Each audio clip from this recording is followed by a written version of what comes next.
Republican Congressman Tim Burchett, who says he's okay with it being Jim Jordan. Thank you for joining us. Any progress? Thank you, Chris. Let me ask you a question. Yes, there was great progress. We're within 8 votes, I believe, before he went in. Some of those folks were not there. I assume Jim's going to be talking to them on the phone. He was talking to people that had concerns in the meeting. I think we are razor thin. I think it is very close. It probably depend on how many Democrats show up and that we get all the Republicans there, which I believe we'll have. And let me ask you a quick question. Let me ask you a quick question, Chris. I noticed you got your hair cut, and when our dads were very similar, when your hair touched your ears, did your dad ever call you a hippie? My dad called me a lot of things, but I don't remember hippie being among them. But once a couple of people told me, but you also have a better head of hair. Once a few different people told me I looked like Fozzie the Bear. I took some Israeli soldiers' advice, and this is what I got. So Jim Jordan put out a letter, said that he wants to unify.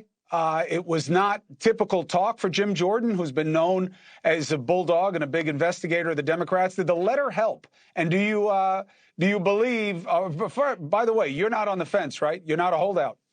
No, I'm good with Jim. Did the letter help?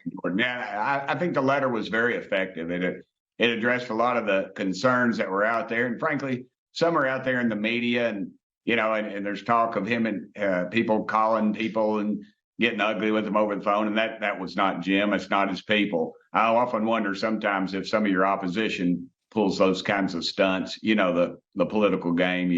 You have somebody call up and that's actually against you and act like they're for you and chew out somebody over the phone or whatever. And I think probably a lot of that's going on. It's just political marksmanship. Brinksmanship, I guess, back and forth with people and probably in the other party and people that just don't like Jim. But I think he's very close. I think he'll pull it out in the end. It might be 1 or 2 votes, but on the floor. But I think he is very close.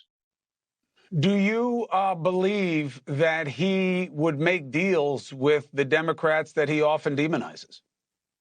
I don't know about making deals.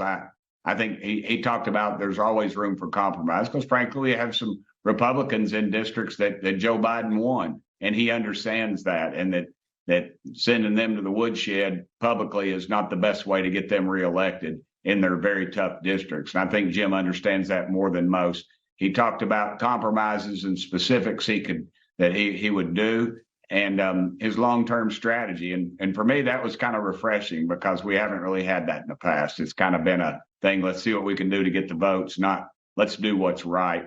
And then hopefully the votes will follow us.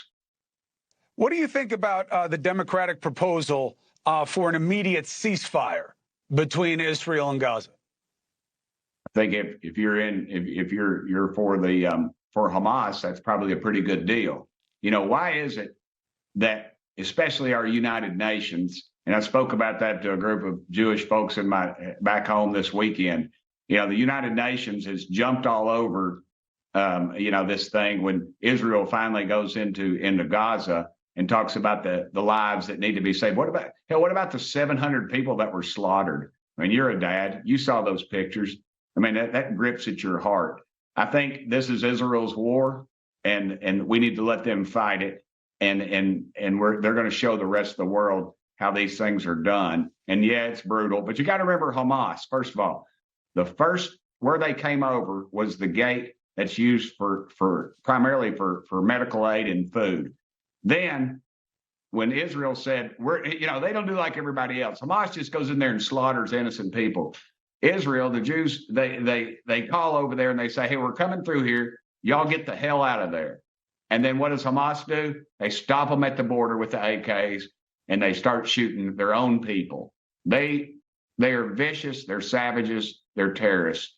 And unfortunately, innocents are going to get hurt and innocents are probably going to lose their lives. But Israel cannot continue down this path of appeasement.